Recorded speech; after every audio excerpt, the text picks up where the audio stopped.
দর্শক নালে আসসালামু আলাইকুম।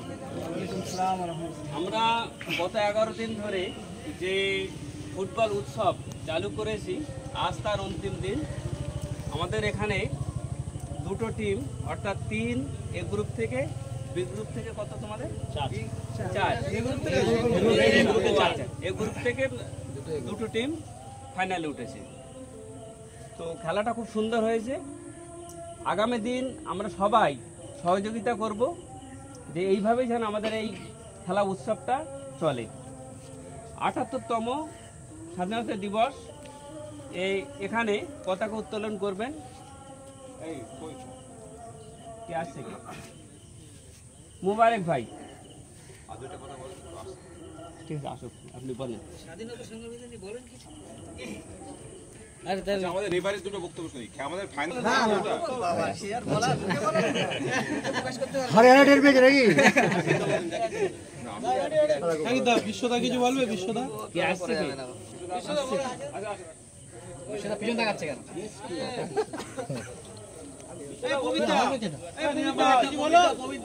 বলো না, আরে বলো না।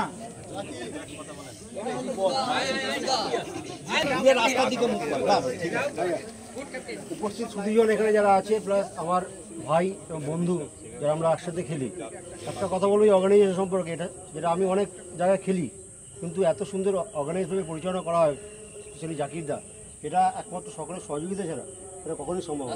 এবং এটা আমরা হয়তো সামান্য কিছু কন্ট্রিবিউশন করি, কিন্তু আমরা পাই অনেক কিছু।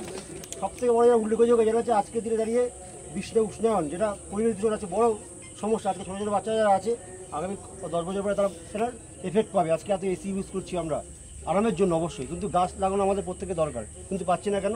পপুলেশন বাড়ছে, ফলে আমাদের ফ্ল্যাট আমরা গড়ে উঠছি। ফ্ল্যাট করার পেছনে কী হচ্ছে? আমাদের খেলাধুলার জায়গাটা কমে আসছে। ফলে আমরা যদি বাচ্চাদের মাঝখানে এই খেলাধুলার ব্যাপারটা বুঝিয়ে তুলি আমাদের মাধ্যমে, ভবিষ্যতে তারা মাঠমুখী হবে। যত মাঠমুখী হবে, খেলাধুলার পাশাপাশি পড়াশোনাটা তারা করতে পারবে এবং পরিবেশটা আরও সুস্থ সবল হবে। 1 নম্বর। এবং আজকে স্বাধীনতা দিবস উপলক্ষে আমরা প্রত্যেকে জড়ো হয়েছি। আমরা জানি যে বহু শহীদের রক্তের বিনিময়ে আমরা স্বাধীনতা পেয়েছি। আজকে স্বাধীনতা আমরা একদিনে পাইনি। আজকে আমরা উদযাপন করছি ৭৮তম স্বাধীনতা দিবস।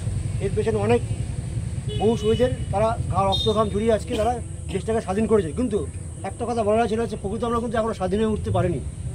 যা সাম্প্রতিক ঘটনাগুলো ঘটছে, যেগুলো কাম্য নয়, যেটা এখন আমরা বলতে পারি খাতা কলমে স্বাধীন, কিন্তু আমরা মানবিক দিকে স্বাধীন হয়নি। আমরা এখনও জায়গায় জায়গায় দেখা যায় বিভিন্ন ধর্মের নামে আমরা একে অপরের সঙ্গে বিভেদ তৈরি করি, কিন্তু অ্যাকচুয়ালি আমি এটুকু জানি যে মানুষ মানুষই হয়, রক্তের রঙ প্রত্যেকেই লাল।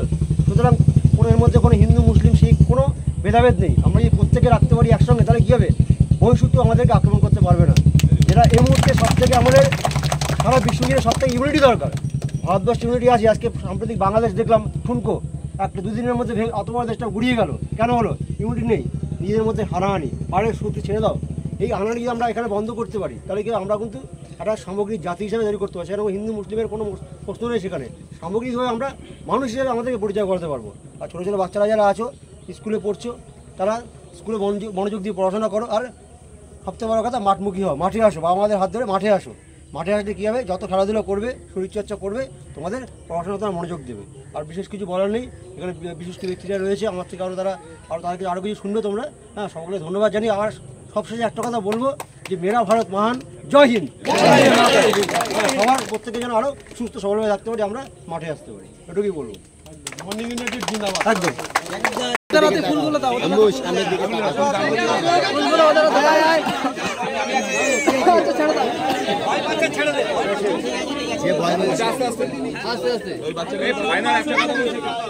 সবার উদ্দেশ্যে ফাইনাল খেলার পরে সবাই চুপ থাকি, কথা শোনার চেষ্টা করো। ফাইনালের পরে আমরা কোনো বক্তব্য কোনো এতে যাব না, আমরা সরাসরি প্রাইজে চলে আসবো। আর গাছ আমরা শেষে দেবো, প্লেয়ারের লিস্ট করা আছে, প্লেয়ারের লিস্ট অনুযায়ী দিয়ে দেবো। তারপরে আমাদের যা গেস্ট আছে এবং যা এক্সট্রা থাকবে সবাইকে আমরা বিতরণ করে দেবো। একটু সবাই ধৈর্য সহকারে থাকতে হবে, সেটাই। আর মোবাইলটা প্রাইভেটিং করে আচ্ছা না, ওই ম্যাচ হয়ে রয়েছে। ঠিক আছে, ঠিক আছে, ওটা সাই দেবো। বললো বলটু কথা বলটু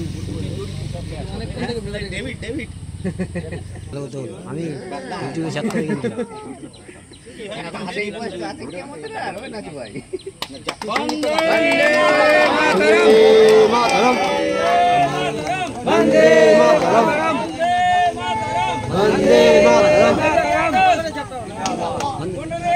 জিন্দাবাদ, জিন্দাবাদ, জয় হিন্দ, জয় হিন্দ, জয় হিন্দ, জয় হিন্দ।